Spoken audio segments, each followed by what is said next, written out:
Hello students, आज मैं सरस्वती संस्कृत सुधा पाठ्य पुस्तक का तृतीय पाठ क्लास 6 का तृतीय पाठ पढ़ेंगे और बहुत ही सरल तरीके से समझेंगे। तो चलिए स्टार्ट करते हैं स्टूडेंट्स। तृतीय पाठ, त्वम किम करोसि। यहाँ त्वम का मतलब हुआ तुम, किम का मतलब हुआ क्या, करोसी का मतलब हुआ करते हो या कर रहे हो, यानी तुम क्या कर रहे हो। आज तृतीय पाठ में पढ़ेंगे कि तुम क्या कर रहे हो, यानी तुम सर्वनाम रूप और किम सर्वनाम रूप का प्रयोग हम जानेंगे इस चैप्टर में। तुम यानी त्वम सर्वनाम रूप और किम सर्वनाम, ये भी किम जो है सर्वनाम रूप है और त्वम भी है जो सर्वनाम का ही शब्द है। त्वम मतलब होता है तुम, किम का मतलब होता है क्या, करोसी का मतलब होता है कर रहे हो। तो तुम क्या कर रहे हो उसका आज पाठ का वाचन करेंगे और सरल रूप से समझेंगे। पहला लाइन क्या कह रहा है, छात्राः पठन्ति लिखन्ति च। छात्राः मतलब ढेर सारे छात्र, ढेर सारे छात्र यहाँ देख रहे हो फोटो में कि पढ़ रहे हैं। तो छात्राः पठन्ति, पठन्ति मतलब पढ़ रहे हैं, यानी पठन्ति मतलब हो गया बहुवचन का रूप और छात्राः मतलब ही हो गया बहुवचन। यहाँ इस चैप्टर में शब्द रूप और धातु रूप का प्रयोग किया गया है बच्चों। तो शब्द रूप में आता है क्या, शब्द रूप में आता है कोई भी संज्ञा, कोई भी सर्वनाम और कोई भी विशेषण। ये तीन आते हैं जो शब्द रूप में होते हैं। और लिखन्ति, खेलसी, ये सब जो है धातु रूप में आते हैं। तो शब्द रूप और धातु रूप मिलकर क्या बनाते हैं, वाक्य बनाते हैं। शब्द रूप और धातु रूप और क्या बनाते हैं, तो एक वाक्य बनाते हैं। शब्द से और धातु से वाक्य बनता है। यहाँ हम जानेंगे शब्द रूप कैसे चलते हैं। यहाँ ये छात्रा, यहाँ जो ये छात्रा है तो छात्रा का शब्द रूप चलता है। छात्र क्या है, छात्र संज्ञा है, तो इसका शब्द रूप चलेगा। कैसे चलेगा वो देख लेते हैं। पहले तो हम लिखते हैं क्या, एक वचन, यानी कि वचन होता है, द्विवचन और बहुवचन। इसमें विभक्ति होता है तो पुरुष होता है, नहीं इसमें हो जाएगा विभक्ति प्रथमा। तो इस यहाँ 6 क्लास में प्रथमा का ही इसमें प्रयोग हुआ है बच्चों। प्रथमा, द्वितीया, तृतीया, इतना पहले हम लिख लेते हैं। प्रथमा में क्या आएगा, छात्रः, ये पुल्लिंग शब्द है। छात्र शब्द रूप पुल्लिंग, छात्र शब्द रूप पुल्लिंग। ये कौन सा है, छात्र शब्द रूप पुल्लिंग में है। तो छात्रः, छात्रौ, छात्रा। फिर द्वितीया में क्या आता है, छात्रम, छात्रौ, छात्रान। फिर तृतीया में आ जाता है छात्रेन, छात्राभ्याम, भ्याम,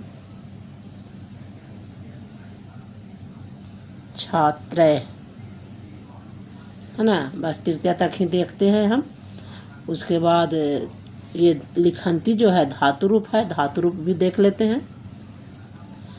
धातु रूप, पठ धातु देख लेते हैं। पठ धातु, इसमें भी एक वचन होगा बच्चों, एक वचन, द्विवचन और बहुवचन। इसमें क्या होएगा, पुरुष आता है। धातु रूप में क्या आता है, पुरुष आता है। प्रथम पुरुष, मध्यम पुरुष और उत्तम पुरुष। इसमें आ जाएगा आपका पठ धातु है। क्या है, पठ धातु, तो पठती चलता है। लट लकार, इसको कहेंगे लट लकार, यानी वर्तमान काल।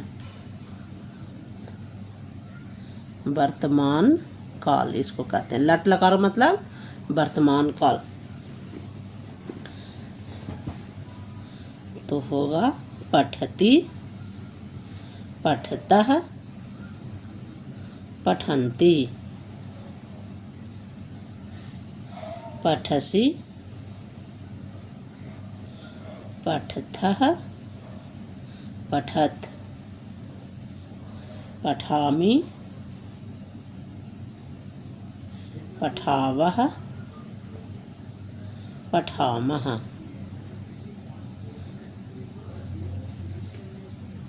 अब एक देख लेते हैं सर्वनाम शब्द रूप।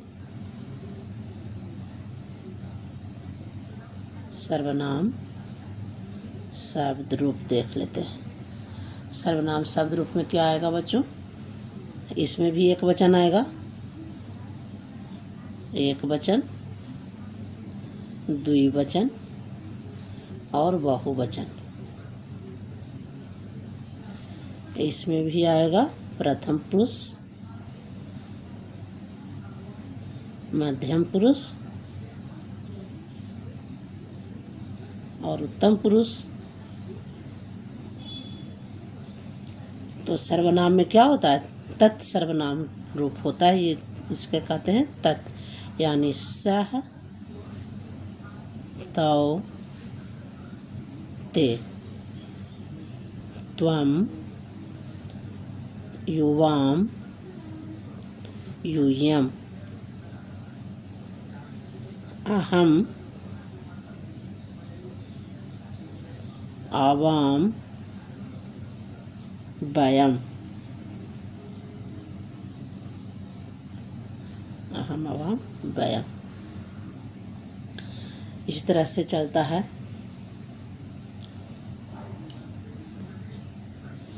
अब यहाँ देखते हैं, ये छात्र है, तो इस छात्र का मतलब क्या हुआ? यहाँ एक का बोध करा रहा है। एक वचन मतलब एक का बोध करा रहा है, द्विवचन मतलब दो का बोध करा रहा है, बहुवचन मतलब ढेर सारे का बोध करा रहा है। यहाँ छात्रम है तो द्वितीय का यानी छात्र को, इसका अर्थ होता है छात्र को, एक छात्र को, दो छात्रों को और बहुत सारे छात्रों को। तृतीया में हो गया, से होता है तृतीया में करण कारक होता है, यहाँ तृतीया में करण कारक। तो छात्रेन का मतलब हो जाता है एक छात्र से, दो छात्रों से और बहुत सारे छात्रों से। तो जिसका ये शब्द रूप रहेगा, जैसे ये छात्र है एक वचन में, प्रथमा एक वचन, तो धातु भी प्रथमा एक वचन का ही लगेगा। जैसे छात्र पढ़ता है तो क्या होगा? छात्रः पठति, है ना। शब्द रूप और धातु रूप मिलकर वाक्य बनाते हैं, तो छात्रः पठति। अगर द्विवचन में है तो छात्र हो जाएगा, दो बच्चे पढ़ते हैं, दो छात्र पढ़ते हैं, तो हो जाएगा छात्रौ पठतः। ढेर सारे छात्र पढ़ते हैं या तीन छात्र पढ़ते हैं तो क्या हो जाएगा? छात्राः पठन्ति। इस तरह से होता है। अब यहाँ है, इसके स्थान पर सह भी हो सकता है, छात्र के स्थान पर सह मतलब वह पढ़ता है, वे दोनों पढ़ते हैं और वे सब पढ़ते हैं। इसमें भी यही चलेगा, सह पठति, तौ पठतः, ते पठन्ति। यानी सह मतलब वह पढ़ता है, वे दोनों पढ़ते हैं, वे सब पढ़ते हैं। इसका मतलब हुआ पढ़ते हैं, इसका मतलब हुआ, इसका मतलब भी दो पढ़ते हैं, इसका मतलब हुआ दो पढ़ते हैं, इसका मतलब हुआ एक पढ़ते हैं, एक पढ़ते हैं। ठीक है। इसका मतलब है त्वम, त्वम मतलब तुम। इसके साथ क्या लगेगा? मध्यम पुरुष एक वचन है, एक वचन मध्यम पुरुष में त्वम आ रहा है, तो त्वम के साथ यहाँ भी मध्यम पुरुष एक वचन लगेगा। तो क्या हो जाएगा? त्वम पठसि, त्वम पठसि मतलब तुम पढ़ते हो या तुम पढ़ रहे हो। युवाम पठथा हो जाएगा अगर मध्यम पुरुष द्विवचन का है युवाम, युवाम मतलब होता है तुम दोनों। तो तुम दोनों पढ़ते हो, युवाम पठथा। तुम सब पढ़ते हो तो यूयम पठथा, पठत। तुम सब पढ़ते हो, तुम सब। यूयम मतलब तुम सब, तो तुम सब पढ़ते हो, यूयम पठत। यहाँ है, इसका मतलब होता है मैं, आवाम मतलब होता है हम दोनों, ये हम सब। तो मैं पढ़ता हूँ, अहम पठामि। क्यों क्यों होगा अहम पठामि, क्यों नहीं होगा अहम पठति? तो उत्तम पुरुष का शब्द रूप चलेगा उत्तम पुरुष धातु रूप में, है ना। उत्तम पुरुष का शब्द रूप जो रहेगा वही उत्तम पुरुष का धातु रूप, मतलब क्रिया। धातु रूप का मतलब होता है क्रिया, यानी कर्ता जब उत्तम पुरुष का रहेगा तो क्रिया भी उत्तम पुरुष का रहेगा। कर्ता अगर उत्तम पुरुष द्विवचन का रहेगा तो क्रिया भी उत्तम पुरुष द्विवचन का रहेगा। अगर कर्ता बहुवचन उत्तम पुरुष का रहेगा तो बहुवचन उत्तम पुरुष का क्रिया भी होगा। अगर कर्ता प्रथम पुरुष एक वचन का रहेगा तो क्रिया भी प्रथम पुरुष एक वचन का रहेगा। तो प्रथम पुरुष एक वचन में क्या है? सह। सह मतलब क्या होता है? उवाह। ये पुल्लिंग लड़कों के लिए प्रयोग किया जाता है सह। ये लड़कों के लिए, वे दोनों, लड़कों के लिए वे दोनों, ये वे सब, ये लड़कों के लिए प्रयोग किया जाएगा। लड़कियों के लिए यानी स्त्री, ये हो गया क्या? पुल्लिंग शब्द रूप, ये हो गया पुल्लिंग। और ये पुल्लिंग और धातु रूप जो है पुल्लिंग में भी चलते हैं, स्त्रीलिंग में भी चलते हैं और नपुंसक लिंग में, सब में, तीनों में यही चलेगा। अब यहाँ देख लेते हैं सर्वनाम शब्द रूप जो है लड़कियों के लिए कैसे प्रयोग होता है। तो समझो कि ये एक वचन है, एक वचन, ये हो गया द्विवचन, ये हो गया बहुवचन, ये हो गया प्रथम पुरुष, ये हो गया मध्यम पुरुष, ये हो गया उत्तम पुरुष। तो लड़कियों के लिए यानी कि स्त्रीलिंग के लिए तत् सर्वनाम शब्द रूप शब्द स्त्रीलिंग। तो इसके लिए क्या हो जाएगा? स्त्रीलिंग में वह को क्या कहते हैं? सा कहते हैं। सा मतलब वह, स्त्रीलिंग के लिए सा, ते, ता। और ये जो दोनों है ये दोनों में सेम रहता है, चाहे पुल्लिंग हो चाहे स्त्रीलिंग हो, दोनों में त्वम का त्वम ही होता है। त्वम, युवाम, यूयम, अहम, आवाम, वयम। तो ये वह हो गया, वे दोनों हो गया, वे सब हो गया।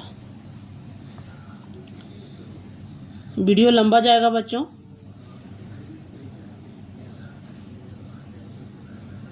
क्योंकि मैं बहुत डिटेल में पढ़ा रही हूँ इसे। तुम सबको समझ में नहीं आ रहा है, बहुत नंबर कम लाए हो तुम सब, इसलिए मैं समझा रही हूँ कि ज़रा ध्यान दो और समझो। मैं, हम दोनों, हम सब।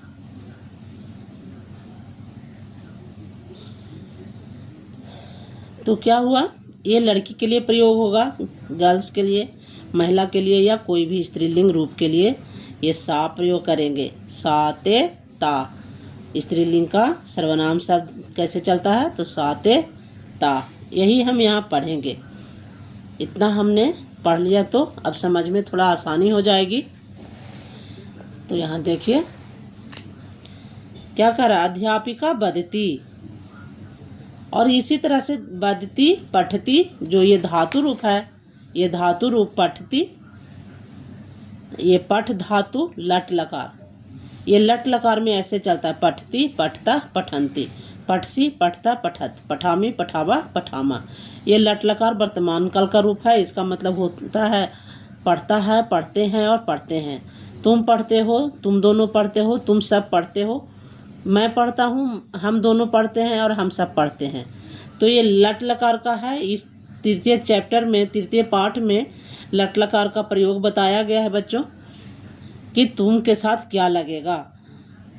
तो यहाँ देखते हैं अध्यापिका वदति, अध्यापिका कौन सा है ये? अध्यापिका जब भी होगा तो प्रथम पुरुष एक वचन का होगा, है ना। अध्यापिका प्रथम पुरुष एक वचन, तो एक वचन के साथ कौन सा क्रिया लगेगा? एक वचन के साथ एक वचन का ही क्रिया लगेगा। ये वदति है, अगर वद धातु का है तो वदति हो जाएगा, लिख धातु के तो लिखती हो जाएगा, पठ धातु का है तो पठती हो जाएगा। इस तरह से सब एक ही तरह से चलता है। हस धातु तो हस्ती, खाद धातु तो खादती, इस तरह से चलता है बच्चों। तो यहाँ वद धातु लगा हुआ है तो हो गया वदति। अध्यापिका बोल रही है, किम त्वम खेलसी, क्या तुम खेल रहे हो? अमर बोलता है अमरह वदति, अमरह वदति, अमर बोलता है नहीं अहम ना खेलामी, नहीं मैं नहीं खेल रहा हूँ। किम त्वम पठसी, क्या तुम पढ़ रहे हो? आम, आम मतलब होता है हाँ, अहम पठामी, हाँ मैं पढ़ रहा हूँ। अब यहाँ देखिए यहाँ क्या है? लिखती है, तो ये लिख धातु का है। कौन सा लकार? तो लट लकार। राधा लिखती, राधा लिख रही है। त्वम किम करोसी, तुम क्या कर रही हो? अहम लिखामी, मैं लिख रही हूँ। अहम का मतलब क्या है? मैं, तो मैं के साथ क्या लगेगा? लिखामी लगेगा। जैसे यहाँ देखो, यहाँ मैं है, अहम है, और तो कौन सा पुरुष कौन सा वचन है? उत्तम पुरुष एक वचन है ना। एक वचन के सामने में है और उत्तम पुरुष है, तो जब कर्ता होगा उत्तम पुरुष का तो क्रिया भी होगा उत्तम पुरुष का, पठामी लगेगा इसमें। तो इसमें क्या कर रहा है? लिखामी, तो उसी तरह से लिख धातु का होगा लिखामी, है ना। अर्नवः सायं खेलति, अर्नव शाम को खेलता है, अर्नव शाम को खेलता है। किम त्वम सायं खेलसी, क्या तुम शाम को खेलते हो? आम, अहम सायं खेलामी, हाँ मैं शाम को खेलता हूँ। आम मतलब होता है हाँ, अहम मतलब मैं, सायं मतलब शाम को। ये द्वितीय विभक्ति है बच्चों, और ये खेलामी, यानी कि अहम के साथ क्या लगेगा? खेलामी। अहम उत्तम पुरुष एक वचन का शब्द है, तो ये धातु रूप भी उत्तम पुरुष एक वचन का ही होगा। यहाँ देखते हैं, अनुरागः नमति, अनुराग नमति मतलब ये नम धातु हुआ, नमति नम धातु हुआ, लट लकार हुआ, है ना। नम धातु लट लकार, तो अनुरागः नमति, अनुराग नमस्कार करता है या प्रणाम करता है। नमति मतलब क्या होता है? प्रणाम करना या नमस्कार करना। अनुराग प्रणाम करता है। किम त्वम नमसि, क्या तुम प्रणाम करते हो? किम मतलब क्या, त्वम मतलब तुम, नमसी मतलब त्वम के साथ नमसी लगेगा, मध्यम पुरुष। यहाँ देखिए, अगर ये मध्यम पुरुष एक वचन का है, मध्यम पुरुष एक वचन में त्वम है, तो क्रिया भी कहाँ होगा? मध्यम पुरुष एक वचन, है ना। मध्यम पुरुष एक वचन, सी लगेगा, पठसी, लिखसी, खादसी, नमसी, कोई भी धातु रहेगा तो सी लगेगा। लिखसी, खादसी, हंससी, तो इसी तरह से यहाँ क्या त्वम नमसी, क्या तुम नमस्कार करते हो? आम, आम का मतलब क्या बताए? हाँ, हाँ अहम मतलब मैं, हाँ मैं नमस्कार करता हूँ। नमामि, अहम नमामि, अहम कहाँ है? अहम है यहाँ देखिए उत्तम पुरुष में है अहम, तो ये उत्तम पुरुष एक वचन का करता है, तो क्रिया भी कहाँ होगा? उत्तम पुरुष एक वचन में, तो यहाँ नमामि हो जाएगा। देखिए यहाँ पठामी है, तो ये पठ धातु का है इसलिए पठामी है, लेकिन यहाँ नम धातु है तो नमामि हो जाएगा। अब यहाँ देखिए, अम्बा भोजनम पचति, अम्बा भोजनम पचति, अम्बा भोजन पकाती है। पचती मतलब होता है पकाना, अम्बा मतलब माँ, माँ भोजन पकाती है, भोजन मतलब भोजन खाना, अम्बा खाना पकाती है। अहम भोजनम न पचामि, अहम मतलब मैं भोजन नहीं पकाता हूँ, पकाती हूँ। किम त्वम पचसी, क्या तुम पकाती हो? कि मतलब क्या? कि मतलब क्या? त्वम मतलब तुम, पचसी मतलब पकाती हो। क्या तुम पकाती हो? नहीं, अहम ना पचामी। नहीं, मैं ना नहीं पकाती हूँ।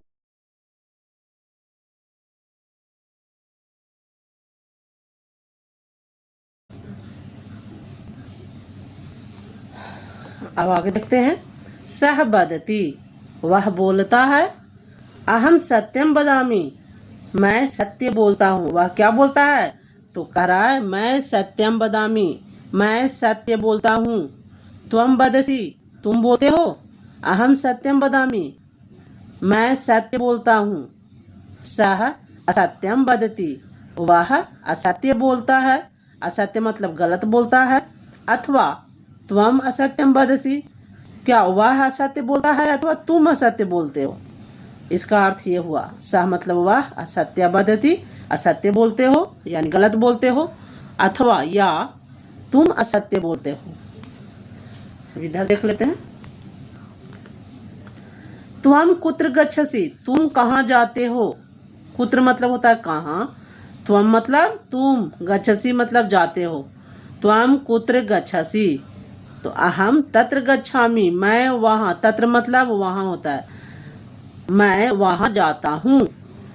तत्र त्वम किम करोषि, वहाँ तुम क्या करते हो। तत्र अहम क्रीडामि, क्रीडामि मतलब खेलता हूँ। वहाँ तत्र मतलब वहाँ, अहम मतलब मैं, क्रीडामि मतलब खेलता हूँ, वहाँ मैं खेलता हूँ। चैप्टर खत्म हुआ बच्चों। अब शब्दार्थ देख लेते हैं। देखिए यहाँ त्वम मतलब तुम, किम मतलब क्या, करोसी मतलब करते हो या कर रहे हो, दोनों होगा। बदती मतलब बोलता है या बोलती है, दोनों का ये रूप चलता है, यानी कि स्त्रीलिंग का भी चलता है और पुल्लिंग में भी चलता है। खेलसी, तुम खेलते हो या खेलती हो, यानी स्त्रीलिंग भी लिखेगी और पुल्लिंग भी लिखेगा, दोनों का खेलसी ही होगा। खेलामी, मैं खेलता हूँ या मैं खेलती हूँ, दोनों लिखेंगे, पुल्लिंग भी लिखेंगे और स्त्रीलिंग भी लिखेंगे। आम, आम मतलब हाँ, आम मतलब मैं। सायम मतलब शाम को। सायम क्या, कौन सा शब्द है? सायम अव्यय शब्द है। अव्यय, अव्यय का मतलब क्या होता है? अव्यय किसी भी वचन, किसी भी लिंग, किसी भी काल में अपना रूप परिवर्तन नहीं करता है। यानी कि सायम किसी भी लिंग, किसी भी वचन, किसी भी काल का मतलब क्या?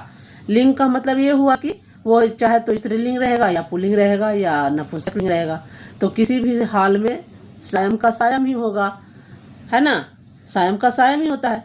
सायम का ये तो नहीं होगा कि लड़का के लिए अलग प्रयोग करेगा, लड़की अलग प्रयोग करेगी, दोनों ही प्रयोग करते हैं शाम का, इसलिए इसे कहते हैं अव्यय। यहाँ हो गया अम्बा, अम्बा मतलब माँ।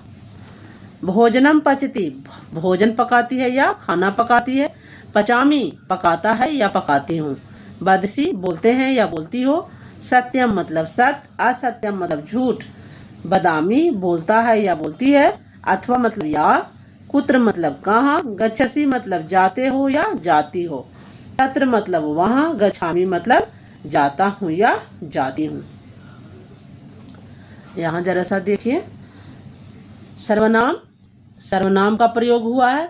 कौन सा सर्वनाम का प्रयोग हुआ है? त्वाम और अहम। त्वाम और अहम का प्रयोग ज़्यादा हुआ है इस चैप्टर में। त्वाम का मतलब तुम, अहम का मतलब मैं। इसे सर्वनाम कहते हैं बच्चों, क्योंकि संज्ञा के स्थान पर यह प्रयोग में होता है ना।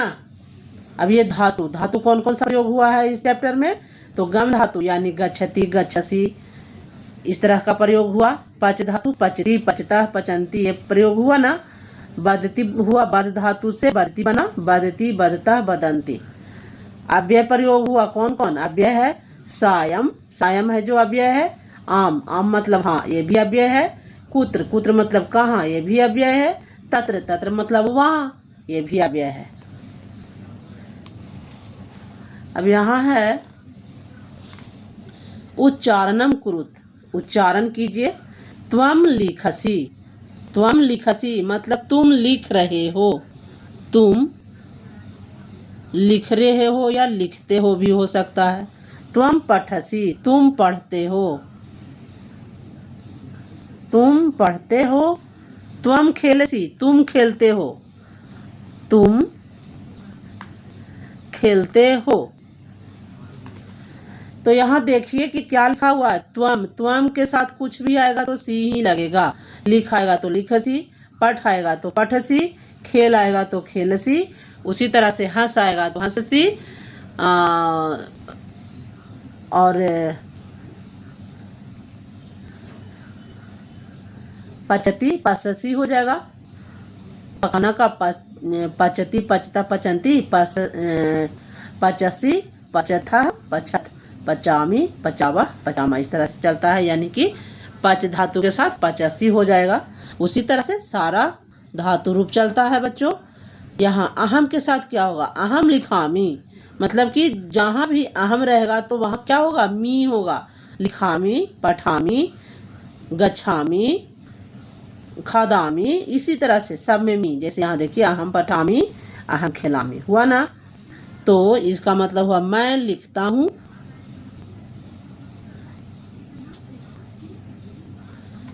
अहम पठामी मैं पढ़ता हूँ, उसी तरह से हो जाएगा अहम खिलामी मैं खेलता हूँ। अब इसका बच्चों ये है जो हम दूसरे वीडियो में करेंगे, नहीं तो और बहुत बड़ा हो जाएगा बच्चों। तो ठीक है, आप लोग पढ़िए और ध्यान दीजिए। अगला टर्म एग्जाम के लिए आप लोग तैयारी में लग जाइए अभी से, तो बहुत अच्छा नंबर लाइएगा। थैंक यू बच्चों, थैंक यू फॉर वॉचिंग।